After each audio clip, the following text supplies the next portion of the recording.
Top quality और consistent performance के लिए सिर्फ सिल्वर पंप नाम याद रखना। કર્યું છે નાગરિકોના માથે કોઈ પણ નવા કરનું ભારણ નાખ્યા વગર રાજ્યના વિકાસની નવી ઊંચાઈઓ સર કરનારું આ વિઝનરી બજેટ છે।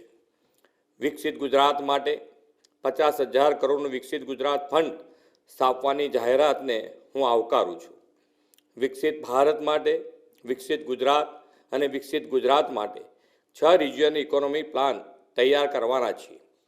મને જણાવતા ગૌરવ થાય છે કે આ વર્ષનું બજેટ રોડ કનેક્ટિવિટી, ઇન્ફ્રાસ્ટ્રક્ચર, શહેરી વિકાસ, પ્રવાસન, પોષણ જેવા સેક્ટર્સના વિકાસને વેગ આપનારું છે।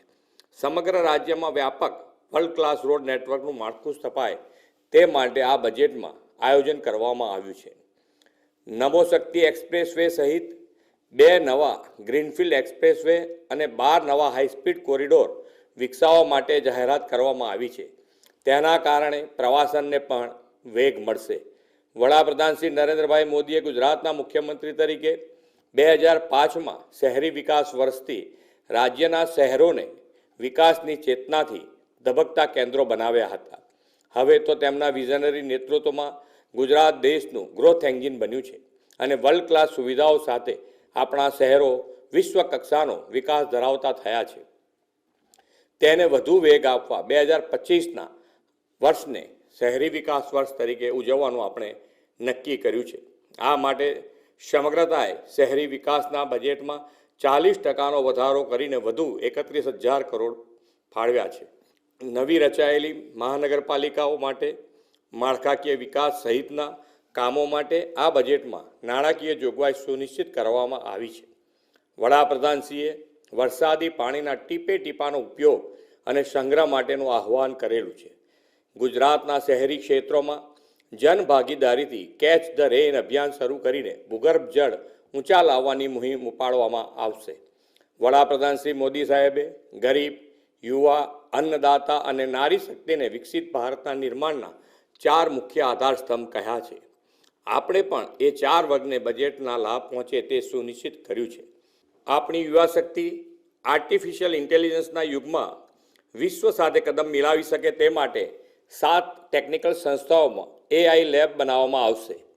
સ્ટાર્ટઅપ માટે અનુકૂળ ઇકોસિસ્ટમ ઊભી કરીને સ્ટાર્ટઅપને વેગ આપવા 4 રિજિયનમાં આઈ હબની સ્થાપના કરાશે।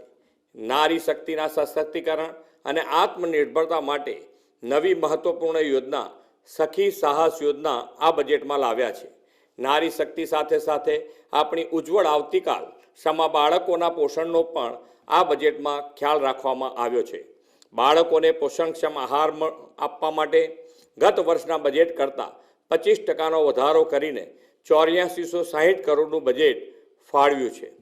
દેશની કૃષિ ક્રાંતિનો આધાર કૃષિ ક્ષેત્ર આધુનિક બને અને અન્નદાતા વધુ સક્ષમ બને તે માટે કૃષિ ઉત્પાદન વેલ્યુ એડિશન દ્વારા ખેડૂતોની આવક વધારવા agro processing and process promotion માટે પ્રાધાન્ય કર્યું છે। ગુજરાતમાં મત્સ્ય ઉદ્યોગના સર્વાંગી વિકાસની પ્રતિબદ્ધતા સાથે મત્સ્ય ઉત્પાદન વૃદ્ધિ અને એમ્પ્લોયમેન્ટ જનરેશન માટે એક મહત્ત્વની જોગવાઈ મત્સ્ય ઉદ્યોગ ક્ષેત્રના વિકાસને વેગ આપવા કરવામાં આવી છે।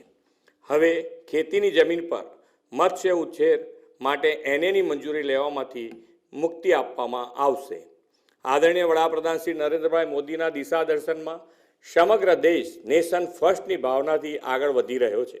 ગુજરાતનું આ જનકલ્યાણકારી બજેટ રાજ્યના પ્રત્યેક નાગરિકને એક જ ભાવનાથી વિકસિત ગુજરાતનું નિર્માણ કરવામાં યોગદાન આપવા પ્રેરિત કરશે એવો મને વિશ્વાસ છે। ગુજરાતની પ્રગતિને વધુ તેજ બનાવનારું અને વિકાસની ધારાથી કોઈ વર્ગ બાકાત ન રહી જાય તેવું સર્વસ્પર્શી